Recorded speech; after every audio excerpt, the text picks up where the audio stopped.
Hello friends, मैं Aparna Pandey crazy learner में आपका स्वागत करती हूँ। फ्रेंड्स, इस वीडियो में हम लोग बात करेंगे जो हिंदी हमारा सब्जेक्ट है उसमें हम जानते हैं कि 15 मार्क्स का हमारा कंटेंट आता है और हर सब्जेक्ट में 15 मार्क्स की आपकी पेडागोजी आती है। ठीक है, तो इसमें हम लोग कंटेंट से रिलेटेड बात करेंगे। जो हमारा चैप्टर फर्स्ट है वो है भाषा, अर्जन और अधिगम। ठीक है, अर्जन को हम लोग क्या बोलते हैं? भाषा अर्जन का मतलब होता है एक्विजिशन। एक्विजिशन, ठीक है। और अधिगम का मतलब होता है लर्निंग। अब हम लोग बात करें कि हिंदी और इंग्लिश जो हमारे 15 मार्क्स का कंटेंट से आता है, क्या उसमें कुछ कॉमन है? तो हाँ, कॉमन है। आप जब देखेंगे, आप जब पढ़ेंगे तो हिंदी और इंग्लिश दोनों का जो सिलेबस है वो एक जैसा ही है, बिल्कुल। ठीक है, तो अगर आपको कोई भी एक समझ में आ गया है तो आपको दूसरा भी समझ में आ जाएगा। इसलिए मैं पहले हिंदी पढ़ाऊंगी, इसमें इंग्लिश में कुछ वर्ड्स बताते चलूँगी, लेकिन मेरा जो इंग्लिश का वीडियो है वो भी आएगा, वो भी मैं पढ़ाऊंगी आपको। ठीक है, तो आप बिल्कुल टेंशन फ्री हो जाइए। कुछ बच्चे पूछ रहे हैं कि आप मैथ पढ़ाएंगी, तो हाँ, मैथ मैं पढ़ाऊंगी, लेकिन ये है ना कि सारे सब्जेक्ट मुझको कवर कराने, तो आप थोड़ा टाइम दीजिए। लेकिन हाँ, ये है कि कवर हो जाएगा आपका जब तक सीटेट आएगा। जैसा कि आप लोग जानते हैं कि कोविड-19 जो एपिडेमिक है वो चल रही है इस टाइम बहुत ज़्यादा, तो इस वजह से क्या है कि जो डेट है वो आपकी हो सकता है एक्सटेंड हो, तो आपको ज़्यादा टाइम मिल जाएगा। और ये जो आपको समय मिला है इसको बर्बाद मत करिए, पढ़ाई करने में उसका यूज करिए, है ना, क्योंकि ऐसा समय फिर मिलेगा नहीं। इतना टाइम सब आपके पास टाइम ही टाइम है पढ़ने के लिए। चलिए हम लोग स्टार्ट करते हैं। जैसे लिखा है भाषा, अर्जन और अधिगम। जैसे कि हम लोग कभी भी किसी चैप्टर को स्टार्ट करने से पहले डिस्कस करते हैं कि उसकी इम्पोर्टेंस क्या है ना। तो जो ये चैप्टर है हमारा, जो चैप्टर फर्स्ट है हिंदी में, ये बहुत इम्पॉर्टेंट है। ठीक है, इससे ऐसा कोई भी पेपर सीटेट का नहीं होगा जिसमें इससे क्वेश्चन पुटअप ना होते हों इस चैप्टर से। ठीक है, हिंदी मतलब हिंदी में कभी कभी तो 4-5 क्वेश्चन आ जाते हैं इसी से। 2 क्वेश्चन तो मिनिमम आते ही हैं इस चैप्टर से। तो ये चैप्टर आपको बहुत अच्छे से पढ़ना है, और अगर ये आप समझ लेते हैं तो ये आपको इंग्लिश में भी इसका फ़ायदा मिलेगा, है ना। तो चलिए हम लोग स्टार्ट करते हैं। जैसे हमारा है भाषा, अर्जन और अधिगम। सबसे पहले यहाँ पर शब्द है हमारा भाषा, तो सबसे पहले जानेंगे भाषा क्या होती है ना, इससे भी क्वेश्चन बनते हैं। अब देखो, भाषा आपने हमेशा से पढ़ा होगा भाषा क्या है ना। जब अर्थपूर्ण शब्दों को हम प्रकट करते हैं, वो लिख कर या संकेत के रूप में या बोल कर, तो वो क्या कहलाती है? भाषा कहलाती है। अब भाषा की कुछ विशेषताएं होती हैं, जैसे कि भाषा जो है इसका एक नियम होता है। ठीक है, नियमबद्ध व्यवस्था है। आपको याद रखना है कि भाषा क्या है, जो विशेषताएं भाषा की उसमें याद रखना है कि भाषा नियमबद्ध व्यवस्था है, नियमबद्ध व्यवस्था है।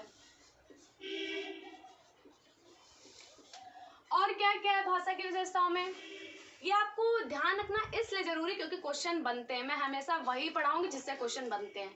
ठीक है, तो ये एक नियमबद्ध व्यवस्था है। और क्या होता है, भाषा का अपना एक व्याकरण होता है, स्वयं का व्याकरण होता है।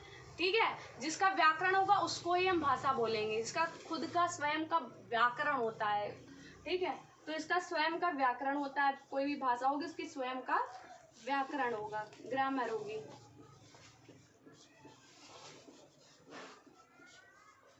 और क्या, भाषा हमारी अभिव्यक्ति का माध्यम है ना। विचारों की अभिव्यक्ति किसके माध्यम से हम लोग करते हैं? भाषा के माध्यम से, है ना। तो ये विचारों की अभिव्यक्ति का माध्यम है, आपको याद रखना है, इसमें कुछ लिखने जैसा नहीं है, सबको पता होता है।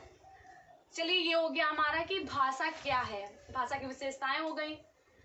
अब हम लोग बात करते हैं कि जो भाषा है इसके कितने कौशल होते हैं, उनसे क्वेश्चन बहुत बनते हैं। इंग्लिश में भी बनेंगे आपके, है ना। तो आप ये मत सोचिए दोनों को अलग अलग करके मत चलिए, मैम हिंदी पढ़ा दीजिए या इंग्लिश पढ़ा दीजिए, या दोनों के अलग अलग। आप अगर मेरे वीडियोस देखते हैं, अगर आपने हिंदी भी अच्छे से पढ़ी तो आप इंग्लिश भी पढ़ लेंगे, है ना। इन दोनों का क्या होता है, आपस में पॉजिटिव होता है, पॉजिटिव रिलेशन होता है कि अगर आप इसको अच्छे समझते हैं तो आपको इंग्लिश पढ़ने में आसानी होगी, क्योंकि चैप्टर्स वही हैं। बस वो हिंदी में है और इंग्लिश में दिया हुआ है बस। तो ये चीज़ आपको समझनी है, ठीक है। चलिए, ये हो गया भाषा एक नियमबद्ध व्यवस्था है, उसका स्वयं का व्याकरण होता है ना। तो अब हम लोग एक और इसकी विशेषता है वो छूटी जा रही थी, आपको याद रखना है कि जो ये क्वेश्चन कई बार पुटअप हुआ है कि भाषा और भाषा की जो लिपि होती है, तो क्या किसी भी भाषा को सभी लिपियों में लिखा जा सकता है, ये है। तो ये बात बिल्कुल सही है कि काफी हद तक सही है, किसी भी भाषा को कई लिपियों में लिखा जा सकता है। लिपि क्या होती है, जैसे मैं इसमें लिख रही हूँ हिंदी में, ये सा बना रही हूँ, ये जो भी ये है ना, छोटा बड़ा से लेके, तो ये हिंदी भाषा की लिपि है। हिंदी को ऐसे लिखा जाता है, इंग्लिश में ABCD करके लिखा जाता है, इस तरीके से। तो सबकी अलग अलग लिपियां होती हैं। तो क्वेश्चन ये हमारा है कि क्या एक भाषा को कई लिपियों में लिखा जा सकता है। तो ये बात बिल्कुल सही है कि एक भाषा को कई लिपियों में लिखा जा सकता है। मैं आपको लिख के बताती हूँ। जैसे आप लोग व्हाट्सएप, फेसबुक सब पे चैट करते हैं, है ना, तो बोलते वो हिंदी ही है, पर वो लिखते आप इंग्लिश में है। तो लिपि तो हमारी इंग्लिश हो गई, लिपि इंग्लिश हो गई कि नहीं हो गई। जैसे आप कैसे हैं, तो आप ऐसे लिखते हैं आप, है ना, फिर कैसे, फिर हैं, इस तरीके से लिखते हैं। तो ये क्या है कि ये आपकी लिपि तो इंग्लिश हो गई, लेकिन भाषा आपकी कौन सी है, भाषा आपकी हिंदी है। लिपि आपकी इंग्लिश हो गई, लेकिन भाषा आपकी कौन सी है, हिंदी। तो इसका मतलब एक भाषा को कई लिपियों में लिखा जा सकता है। ये क्वेश्चन आया है, बहुत बार आया, आप जब सॉल्व करेंगे प्रीवियस ईयर तो आपको पता चलेगा। तो ये हो गया कि एक भाषा को कई लिपियों में लिखा जा सकता है। और क्या मैं बता रही थी कि जो भाषा के कौशल होते हैं वो कौन कौन से होते हैं। तो भाषा के 4 कौशल होते हैं, 4 कौशल हिंदी भाषा के, या भाषा के 4 कौशल हैं। कौन कौन से आपको याद रखना है। सुबोपली बोलते हैं इसको, मतलब सुनना, बोलना, पढ़ना और लिखना। इंग्लिश में अगर मैं बात करूं तो आपको पता होगा, ये होगा लिसनिंग, ठीक है, और ये स्पीकिंग,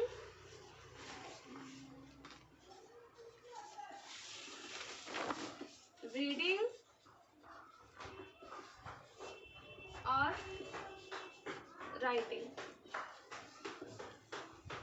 ये हो गया हमारा, ये भाषा के 4 कौशल होते हैं, सुनना, बोलना, पढ़ना और लिखना। इससे बहुत क्वेश्चन कौन सा बनता है वो मैं बता रही हूँ। जैसे सुनना, बोलना, पढ़ना, लिखना, ये सब भाषा के कौशल होते हैं। इसमें से कुछ होते हैं जो रिसेप्टिव स्किल्स बोलते हैं, यानी कि ग्रहणात्मक कौशल, जिससे हम ग्रहण करते हैं। भाषा के वो कौशल जिनसे हम दूसरों की बातों को, उनके विचारों को ग्रहण करते हैं, वो कौन से कौशल होते हैं। तो वो होते हैं सुनना और पढ़ना। कैसे मैं बताती हूँ, ये ग्रहणात्मक या ग्राह्य कौशल या फिर रिसेप्टिव स्किल्स, ठीक है। सब आपको ध्यान रखना है क्योंकि इंग्लिश में भी आपका काम आएगा।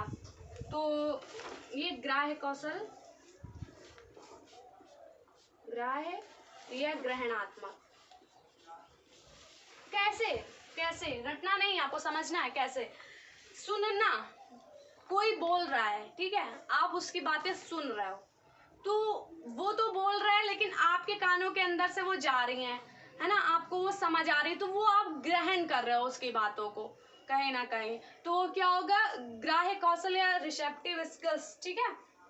अब पढ़ना कैसे, अब कुछ लोग सोच रहे होंगे यार इसको तो बोल बोल कैसे पढ़ेंगे, तब तो हम ये प्रोडक्ट कर रहे हैं, मतलब प्रोडक्टिव स्किल्स में आना चाहिए, है ना, तो ये उत्पादक कौशल में आना चाहिए। तो नहीं, ये रिसेप्टिव स्किल्स में क्यों आएगा, क्योंकि आप जब पढ़ रहे हैं किसी भी चीज को, आपका पेपर होता है तो आप पढ़ते क्यों हैं, क्योंकि वो आपके माइंड के अंदर जाए, है ना।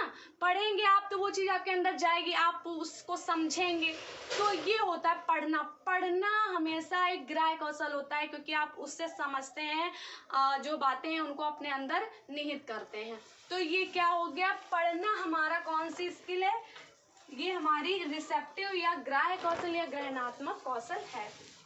अब बोलना और लिखना कैसा कौशल है? बोलना और लिखना, आप जब बोल रहे हैं, जैसे मैं अभी बोल रही हूँ तो मैं आपको समझाने के लिए बोल रही हूँ, है ना, तो मैं उत्पादन कर रही हूँ, तो इसको प्रोडक्टिव स्किल्स या उत्पादक कौशल बोलते हैं। ये आपको ध्यान रखना है। अब बोलना तो हो गया, लिखना किस तरीके से? आप अपने विचारों को या तो बोल के प्रकट करते हैं या फिर लिख के प्रकट करते हैं।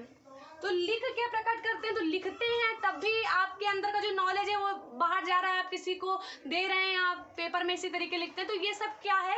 ये उत्पादन कर रहे हैं आप, ठीक है।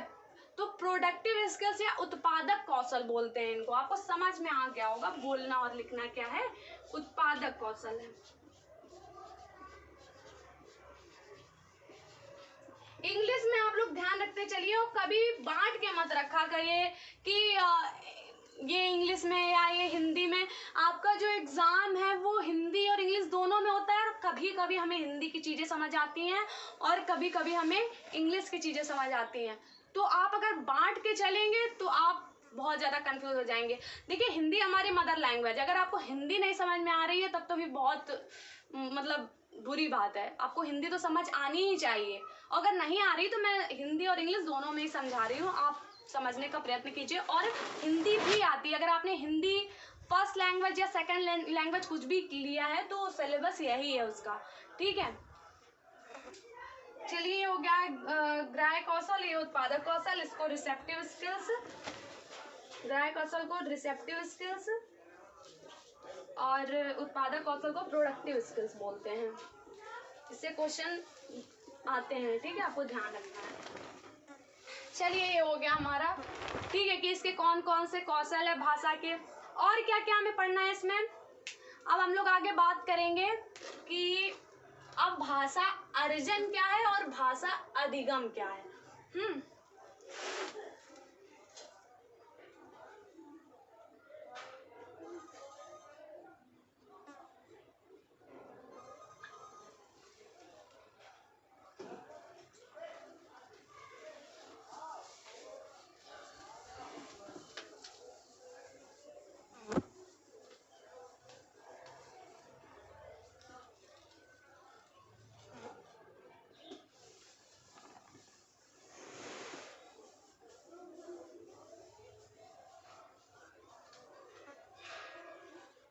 चलिए, हम लोग बात करते हैं कि भाषा अर्जन और भाषा अधिगम क्या है।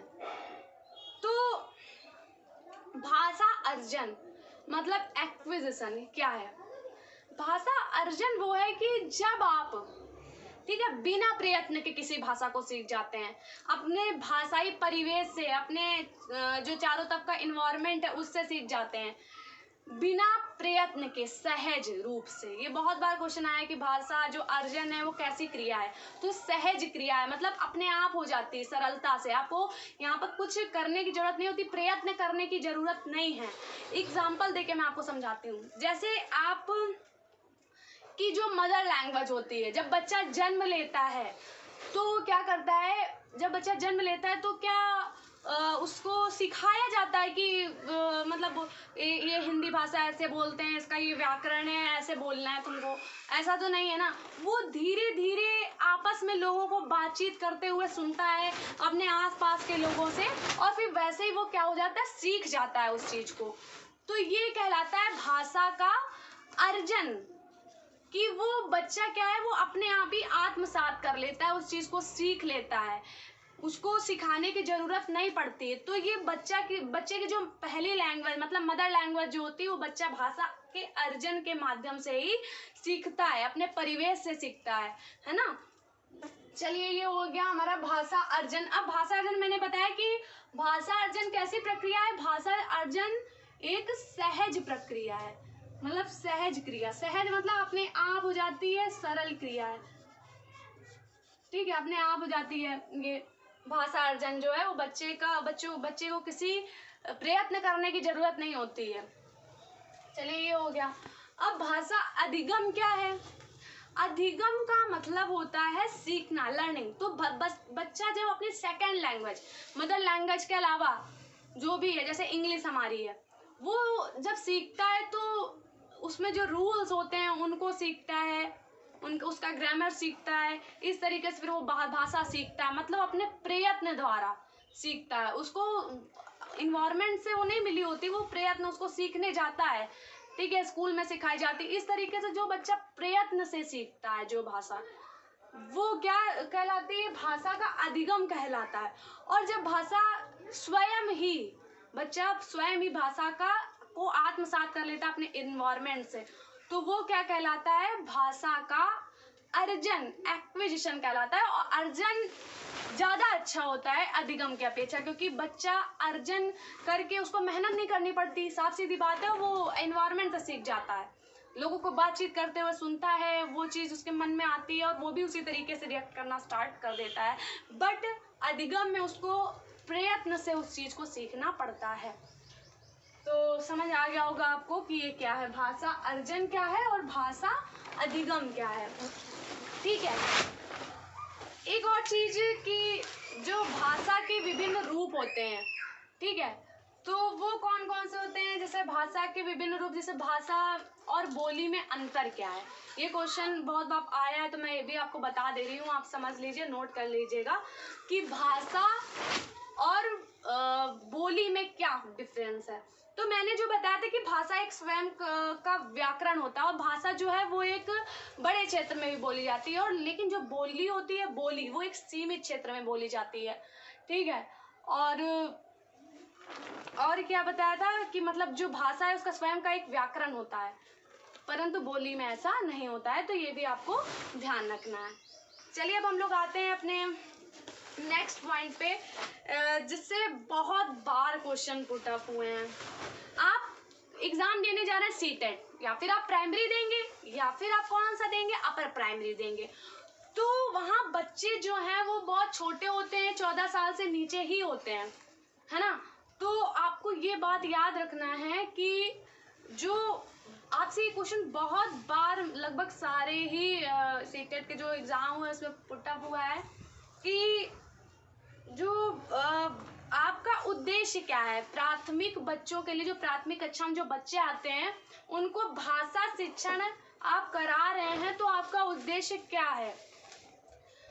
तो मैं आपको बताऊं कि आपका उद्देश्य सिर्फ इतना होना चाहिए कि बच्चा जो है वो अपने विचारों को प्रकट कर सके आपके सामने अच्छे से। यही भाषा शिक्षण का उद्देश्य है, क्या वो नियमबद्ध व्यवस्था से मतलब अच्छे से प्रकट कर सके। आपको हमेशा व्याकरणिक नियमों पे बहुत ज्यादा बल नहीं देना है कि हाँ मुझे व्याकरण में उसे दक्ष बनाना है। अगर ऐसा कोई ऑप्शन है तो आप पहले कट कर देंगे। आपको सिर्फ वो अपनी बातें रख पाए अच्छे से, ये हमें उसको इस काबिल बनाना है कि वो अपने विचारों को अभिव्यक्त कर पाए, है ना। और विभिन्न संदर्भों मतलब और विभिन्न स्थितियों में, जैसी भी स्थिति उसके सामने रख दी जाए, उस स्थिति में वो अपनी भाषा का प्रयोग कर पाए अच्छे से। ये क्या है, ये प्राथमिक बच्चों को, जो प्राथमिक विद्यालय में बच्चे आते हैं, उनको भाषा शिक्षण कराने का उद्देश्य है, ठीक है। और ये इन सब पे आपको फोकस नहीं करना है कि मतलब व्याकरण में दक्ष बनाना है, इस टाइप से ऑप्शन आपको बहुत मिलेंगे, तो ये ऑप्शन तो आपको पहले ही कट कर देना। अब इतने छोटे बच्चों को आप क्या मतलब हर चीज में दक्ष क्या बना पाओगे, वो तो अभी इतना छोटा है, वो अपनी बात ही रख ले, वही बहुत बड़ी बात है, और विभिन्न संदर्भों में अपनी भाषा का प्रयोग कर ले, ठीक है। तो भाषा अर्जन और भाषा अधिगम आपको पता चल गया कि क्या होता है, भाषा की विशेषताएं भी पता चल गई। एक वर्ड है ना जिससे बहुत बार क्वेश्चन आता है, वो वर्ड भी आपको ध्यान रखना है। वो वर्ड है आपका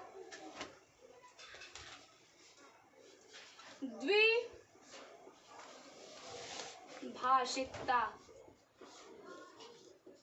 द्विभाषिकता और बहुभाषिकता।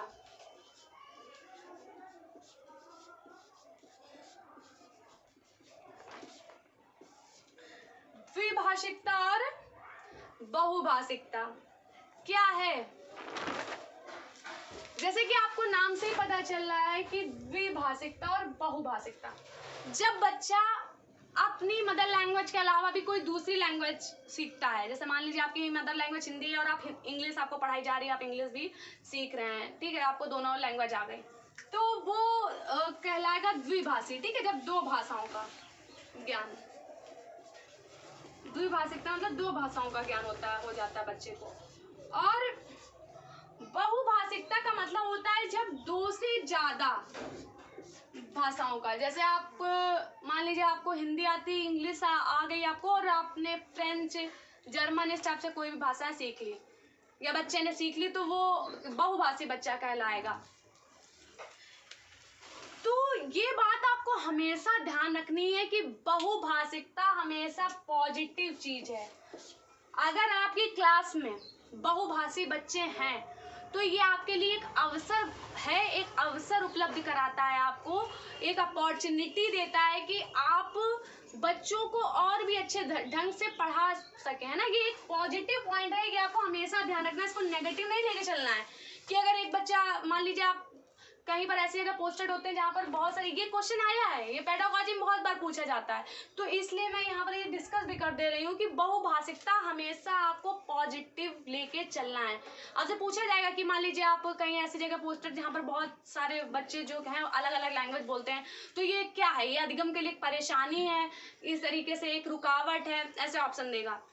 हाँ, तो 3 नेगेटिव ऑप्शन देगा और 1 पॉजिटिव देगा। तो आपको पॉजिटिव चूज करना है कि बहुभाषिकता जो है हमें विभिन्न संदर्भों में मौका उपलब्ध कराती है कि बालक एक दूसरे, देखिए बालक क्या है कि कक्षा में रहेंगे, क्लास में रहेंगे, तो एक दूसरे से बातचीत तो करेंगे, इंटरेक्शन होगा। तो अगर अलग अलग तरीके से बच्चे हैं तो वो अलग अलग तरीके की लैंग्वेज यूज करेंगे, तो बच्चे एक दूसरे से क्या होंगे, सीखेंगे। तो उनमें एक लैंग्वेज ना सीख के वो कई सारी लैंग्वेज थोड़ी थोड़ी करके सीखेंगे जरूर, है ना। तो ये हमेशा बहुभाषिकता एक पॉजिटिव पॉइंट होता है, आपको याद रख के चलना है। ये हो गया द्विभाषिकता और बहुभाषिकता। चलिए और हम देखते हैं हमारा जो नेक्स्ट पॉइंट है वो कौन सा है।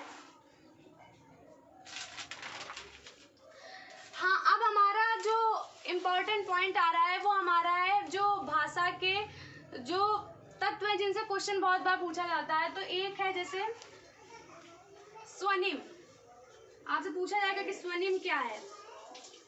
स्वनिम हिंदी में बोलते हैं और इंग्लिश में से बोलते हैं फोनीम।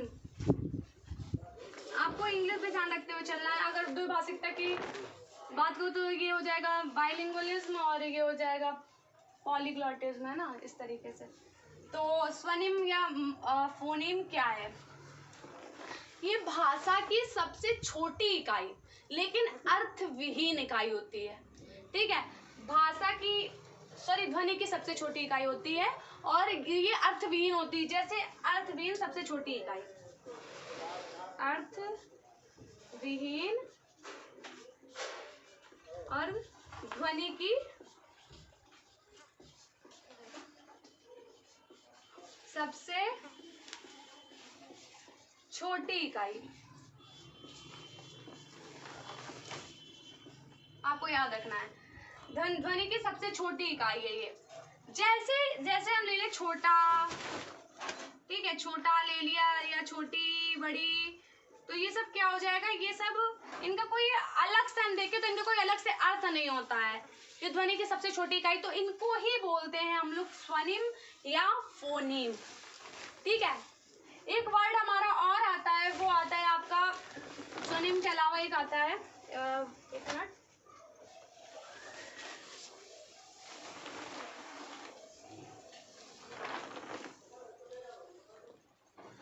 स्वनिम और दूसरा है आपका मॉर्फीम। ठीक है, स्वनिम और मॉर्फीम इंग्लिश में बोलते हैं जो दूसरा है, और उसको बोलते हैं लिखना, हाँ, रूपिम। क्या बोलते हैं, रूपिम, हिंदी में बोलते हैं रूपिम और इंग्लिश में बोलते हैं मॉर्फीम।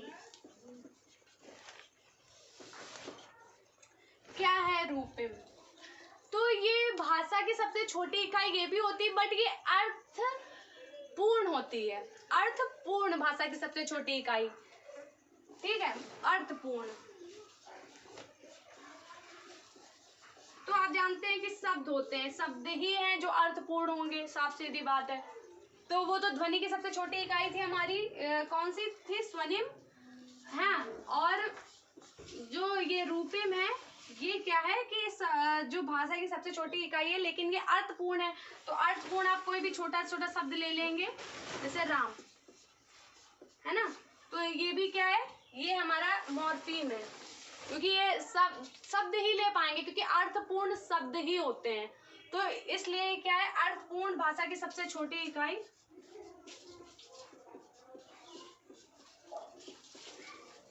आपसे पूछ लिया जाएगा ऐसे कि भाषा ध्वनि की सबसे छोटी इकाई कौन सी है, तो आप बताएंगे क्या? स्वनिम। आपसे पूछ लिया जाएगा भाषा की सबसे छोटी इकाई, अर्थपूर्ण इकाई कौन सी, तो अर्थपूर्ण कौन सी? रूपिम। अब हमारा आगे आता है अर्थ विन्यास, ठीक है, या सीमेंटिक क्या होता है? अर्थ विन्यास। यहाँ पे मैं आपको बता दे रही हूँ अर्थ विन्यास क्या होता है।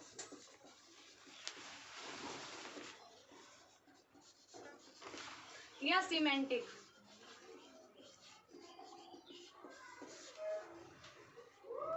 इसका मतलब है कि जब भी आप कोई सेंटेंस बनाएंगे, है ना, तो वो सेंटेंस के जितने भी शब्द हैं वो सब क्या हो? अर्थपूर्ण हो, उसको हम अर्थ विन्यास कहते हैं। जैसे कि मैं एग्जांपल से आपको समझाती हूँ। जैसे मैंने बोला कि राम चाय खाता है। देखिए, अगर हम लोग अलग अलग देखें तो अलग अलग तो सबका अपना एक मीनिंग है, लेकिन क्या ये इस सेंटेंस के अकॉर्डिंग एप्रोप्रिएट है? तो आप कहेंगे नहीं है, क्योंकि राम चाय खाता नहीं है, राम चाय पीता है।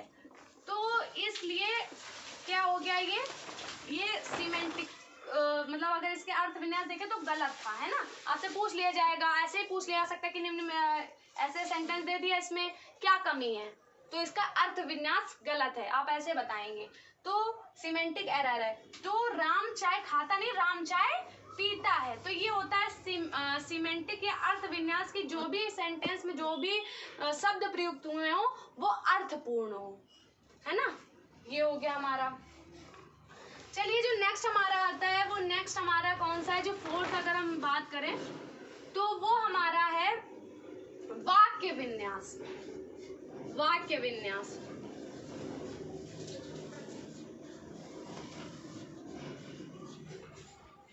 वाक्य विन्यास क्या है? सिंटैक्स।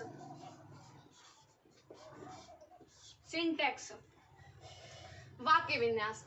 इसका मतलब है कि जो भी वाक्य है उसमें कर्ता, क्रिया, कर्म, इन सबका स्थान सही रूप से लगा है कि नहीं। जैसे मैं कहूं खाना रमेश खाता है, खाना रमेश खाता है, तो आपको कुछ सही नहीं लग रहा होगा इसमें, है ना, क्योंकि कर्ता जो है वो पहले आना चाहिए। तो खाना रमेश खाता नहीं, रमेश खाना खाता है, ऐसे होना चाहिए। तो इसलिए यहाँ पर वाक्य विन्यास की गलती। तो आपको ध्यान रखना है कि वाक्य विन्यास क्या होता है? कर्ता, क्रिया, कर्म, इनको सही से सही ऑर्डर में लगाना, है ना।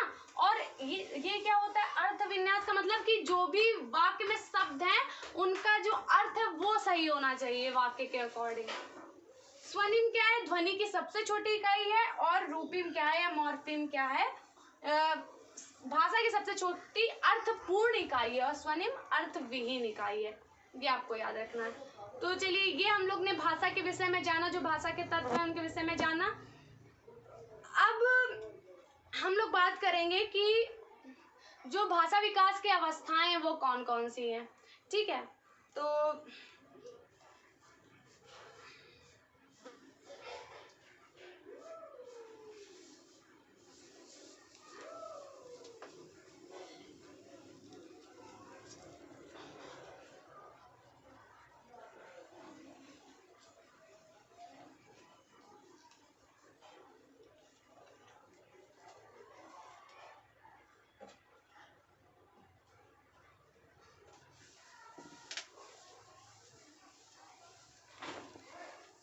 ये जो भी मैं पढ़ा रही हूँ बहुत इंपॉर्टेंट है, क्लास बहुत इंपॉर्टेंट है।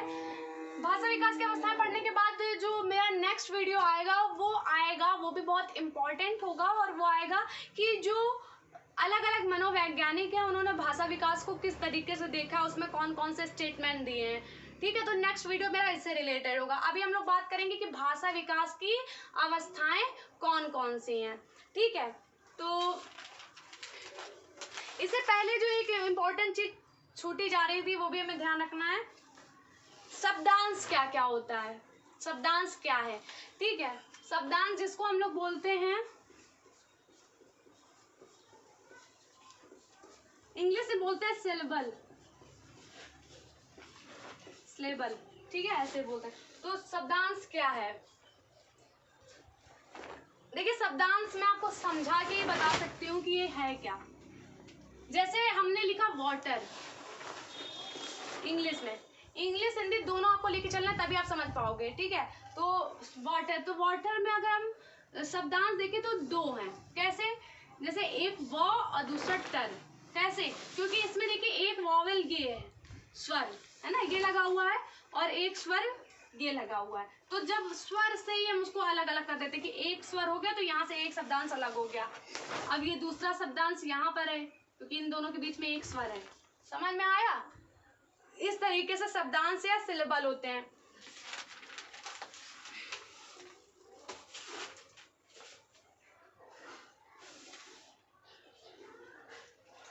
ठीक है, अब ये हमारा हो गया कि सिलेबल। अब ये जैसे वाटर का है तो कैसा वर्ड है, ये ऐसे हिंदी में नहीं पूछा जाता है बट इंग्लिश में पूछा गया, इसलिए बता दे रही हूँ।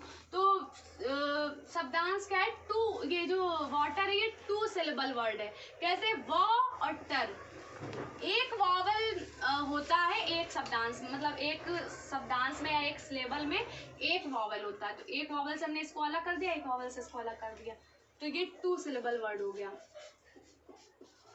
ये मुझे याद आ गया इसलिए मैंने इसमें बता दिया। वैसे इंग्लिश में है ना, कि इंग्लिश में ऐसे क्वेश्चन पुट अप होते हैं। भाषा विकास की अवस्थाओं के बारे में हम लोग डिस्कशन करने जा रहे थे। तो भाषा विकास की अवस्था हम लोग समझते हैं कि जब बच्चा जन्म लेता है, तो जब जन्म लेता है तब बच्चा सिर्फ चिल्लाता है। ठीक है, चिल्लाने की क्रिया भाषा उसमें होती है। फिर उसके बाद क्या होता है, उसके बाद जब बच्चा 6 हफ्ते का या 6 वीक्स का होता है, तो 6 वीक्स से ही उसको क्या आने लगता है, वो कूइंग करने लगता है, कूकना, कूकना शुरू कर देता है, मतलब कूइंग। ठीक है, और जब वो 6 मंथ का हो जाता है तो वो बलबलाना, बलबलाना या फिर बैबलिंग, बैबलिंग स्टार्ट कर देता है। अब ये इसका समझ जाएगा आपको कि बैबलिंग में बच्चा क्या है कि वन सिलेबल वर्ड बोलता है, मतलब एक शब्दांश वाला, जैसे बा है ना, इस तरीके से। तो एक शब्दांश होगा उसमें, जैसे व से व बोलेगा ऐसे। तो ऐसे बलबलाना क्या होता है कि वन सिलेबल वर्ड बच्चा इसमें बोलता है। और ये अवस्था कब से स्टार्ट होती है, 6 मंथ में बच्चे के अंदर ये बलबलाने की अवस्था आ जाती है। अब 1 से 1.5 साल के बीच में, 1 से 1.5 साल के बीच में बच्चा क्या सीख जाता है, 1 से 1.5 साल के बीच में बच्चा सीख जाता है एक शब्द का प्रयोग, एक शब्द का प्रयोग करना सीख जाता है। और 1.5 से 2 साल, 18 to 24 मंथ्स, बच्चा नए शब्द बनाना स्टार्ट कर देता है और 2 शब्द बोलना सीख जाता है।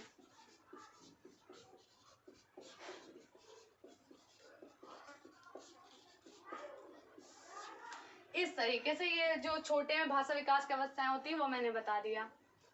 अब इसके बाद जो हमारा नेक्स्ट चैप्टर आएगा उसमें हम लोग बात करेंगे कि जो अलग अलग मनोवैज्ञानिक हैं उन्होंने भाषा विकास को किस तरीके से देखा, और उससे भी बहुत अच्छे क्वेश्चन बनते हैं।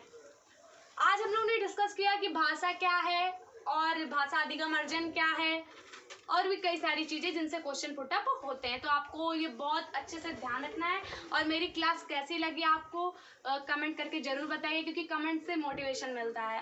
अगर आपको मेरी क्लास पसंद आई हो तो लाइक करना, सब्सक्राइब करना और कमेंट करना बिल्कुल भी मत भूलिए। चलिए इसी के साथ हम लोग मिलेंगे अपने नेक्स्ट वीडियो में। और आप टेंशन फ्री रहिए, मैंने बोला है जबकि मैं सारे सब्जेक्ट कराऊंगी तो मैं कराऊंगी।